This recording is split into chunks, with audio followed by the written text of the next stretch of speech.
In 2017, footage from Libya showed migrants being sold as slaves. These men are sold for 1,200 Libyan pounds, $400 apiece. We're going to deal with human trafficking and end the scourge of modern-day slavery. But how genuine are these attempts?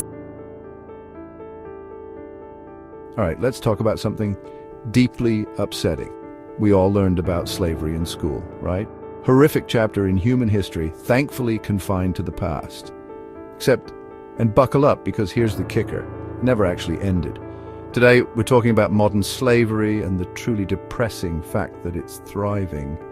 Over the next little while, we're going to take a deeply uncomfortable look at the top 10 countries where modern slavery is most prevalent. These activities will be quite fearful, and so it's unlikely that they will disclose to anybody what's happening. Every day things just going worse. They are doing the same thing. So it was not really easy for me. They don't pay me any money.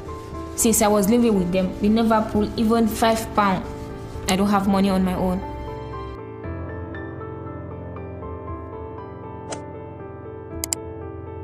Let's kick off this list with North Korea. This is a nation where forced labor isn't just common, it's practically a way of life. We're talking about a government that systematically exploits its own people, forcing them to work in brutal conditions for little to no pay. That's the reality for countless North Koreans trapped in labor camps, mines, and factories across the country. Children, some as young as 5 years old, are ripped away from their families and forced to work in fields, construction sites, and even mines. So most people don't know why they end up in the prison camp. Is there any way to get out of it? No. And most of them don't last more than 3 months. Usually you die from the exhaustion and torture. So, because North Korea needs these people. They do a lot of chemical tests on them because they are developing bioweapons. And then they're doing so much nuclear tests. They need to have people clean those debris. The truly messed up part? North Korea denies any of this is happening. They claim it's all propaganda from the West. This isn't just a national tragedy, it's a stain on humanity. Next up, we travel to India, grappling with a complex problem, debt bondage. This insidious form of modern slavery traps millions in a vicious cycle of forced labor they can never hope to escape. The interest rates on these loans are astronomical, designed to trap borrowers in a spiral of debt they can never repay. To work off their debt, people are forced to work for the lender, often in dangerous and exploitative conditions. Generations of families toil away, their labor treated as mere currency against an ever-growing debt. Children are particularly vulnerable, often forced to work alongside their parents, their education and futures sacrificed. India has made some strides in combating bonded labor, but the problem remains deeply entrenched. Tackling this crisis requires addressing poverty, providing access to fair credit, and empowering those trapped in this vicious cycle. Now let's talk about China, an economic powerhouse with a dark, secret forced labor on a massive scale. Over 1 million Uyghurs and other ethnic minorities are estimated to be held in internment camps in Xinjiang province. These camps are shrouded in secrecy, but leaked documents and first-hand accounts paint a chilling picture of forced labor, torture, and political indoctrination. Detainees are forced to work in factories, producing everything from clothing to electronics, all under the guise of vocational training. But it's not just the Uyghurs who are suffering. Forced labor is rampant across China, often hidden within complex supply chains that reach every corner of the globe. From electronics to clothing, many of the products we use every day may have been made with forced labor somewhere along the line. This is a wake-up call. We need to start asking tough questions about where our products come from and the true cost of cheap goods. Chapter 5: Pakistan, bound by bricks and agriculture. Our journey takes us next to Pakistan, where bonded labor traps millions in a cycle of poverty and exploitation. This is the harsh reality for countless Pakistanis, particularly in the agriculture and brick kiln industries. They toil tirelessly, their labor treated as a form of currency against a debt they can never hope to repay. Children are particularly vulnerable in this system. Pakistan's government has made some efforts to address bonded labor, but enforcement remains weak, and corruption often hinders progress. This is a complex issue with no easy solutions. Chapter 6, Bangladesh, the true cost of fast fashion. We arrive now in Bangladesh, a nation synonymous with the garment industry, a sector that often operates on a foundation of exploitation and forced labor. Behind the glossy facades of fast fashion lie countless garment workers, mostly women and young girls, toiling away in cramped, unsafe factories for meager wages. They work long hours, often exceeding 12 hours a day, under immense pressure to meet ever-increasing production targets. Forced labor, though often hidden, is a grim reality in this industry. The Rana Plaza disaster in 2013, where over 1,100 garment workers lost their lives in a factory collapse, exposed the horrific human cost of cheap clothing. We, as consumers, have a role to play in demanding better, supporting ethical brands, advocating for stricter regulations, and raising awareness are crucial steps in breaking the cycle of exploitation in the garment industry. Chapter 7, Uzbekistan, Cotton Fields of Coercion. Let's turn our attention to Uzbekistan, a nation synonymous with cotton production, a seemingly innocuous crop that hides a dark, secret state-sponsored forced labor. Every year, as the cotton harvest approaches, the government issues a decree, mobilizing hundreds of thousands of citizens, including teachers, doctors, and even children, to work in the cotton fields. This isn't a choice, it's an obligation, a form of modern-day serfdom imposed by the state. People from all walks of life are forced to abandon their jobs and families, herded onto buses, and shipped off to remote cotton farms. International pressure has led to some improvements, with the government pledging to end the use of child labor and forced labor in the cotton industry. However, the road to reform is long and arduous.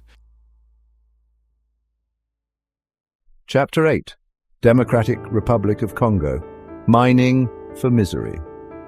Our journey takes us now to the heart of Africa, the Democratic Republic of Congo, a nation rich in natural resources yet plagued by conflict, poverty, and a deeply troubling reality: forced labor in the mining industry. The mines, particularly those producing cobalt, a key component in our smartphones and electric car batteries, are often controlled by armed groups or corrupt officials who exploit vulnerable populations for cheap labor. Men, women, and even children are forced to work in hazardous conditions, digging for minerals with rudimentary tools, exposed to toxic fumes and the constant threat of landslides. The DRC government faces immense challenges in tackling this issue, grappling with armed conflict, corruption, and a lack of resources. We need to demand greater transparency and accountability from companies sourcing minerals from the DRC, ensuring that their supply chains are free from forced labor. Every smartphone, every electric car battery should not be tainted with the suffering of those forced to work in these dangerous conditions. Chapter 9. Our journey takes us next to Nigeria, a nation grappling with a complex web of challenges, including poverty, conflict, and a deeply disturbing reality: human trafficking and forced labor. This is the tragic reality for countless Nigerians, particularly women and girls, who are trafficked both within and outside the country's borders. They are lured with false promises of employment, education, or even marriage, only to find themselves trapped in a horrifying world of exploitation and abuse. Many end up as domestic workers, subjected to grueling hours, verbal and physical abuse, and little or no pay. Nigeria has taken some steps to combat human trafficking, but enforcement remains weak, and corruption often hinders progress. Addressing this crisis requires a multi-pronged approach, strengthening law enforcement, providing support and protection to victims, and addressing the root causes of trafficking, such as poverty and lack of opportunity. Chapter 10. Our journey takes us now to Indonesia, a nation renowned for its beautiful islands and abundant marine life, but also grappling with a dark, secret forced labor in the fishing industry. You find yourself trapped on a vessel, sometimes at sea for months or even years, subjected to horrific working conditions and unspeakable abuse. Your passport is confiscated, your wages withheld, and you're forced to work grueling hours with little rest, food, or clean water. Violence is commonplace, a tool used to control and intimidate. Indonesia has made some efforts to address forced labor in the fishing industry, but the vastness of its waters and the complex nature of the industry make enforcement a daunting challenge. We, as consumers, have a role to play in demanding better, Supporting sustainable fishing practices, advocating for stricter regulations, and raising awareness are crucial steps in combating forced labor in the seafood industry.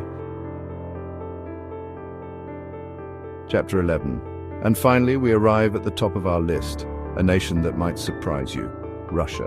Behind the facade of a global superpower lies a hidden epidemic of forced labor and human trafficking, a grim reality that often goes unnoticed on the world stage. Human trafficking is another grim reality in Russia, with women and girls particularly vulnerable. They're lured with promises of modeling contracts, lucrative jobs, or even marriage, only to find themselves trapped in a world of sexual exploitation and abuse. The Russian government has been criticized for its lack of action in addressing these issues.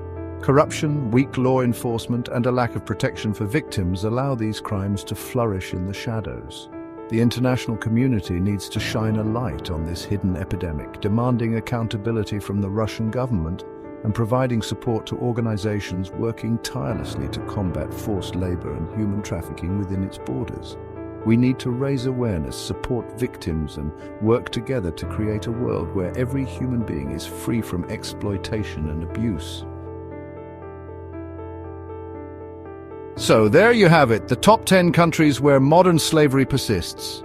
It's a grim reality, a stain on our collective conscience, but it's not enough to be outraged. We need to act. We need to demand better from our governments, from corporations, and from ourselves. Let's work together to create a world where slavery is nothing more than a dark chapter in our history books.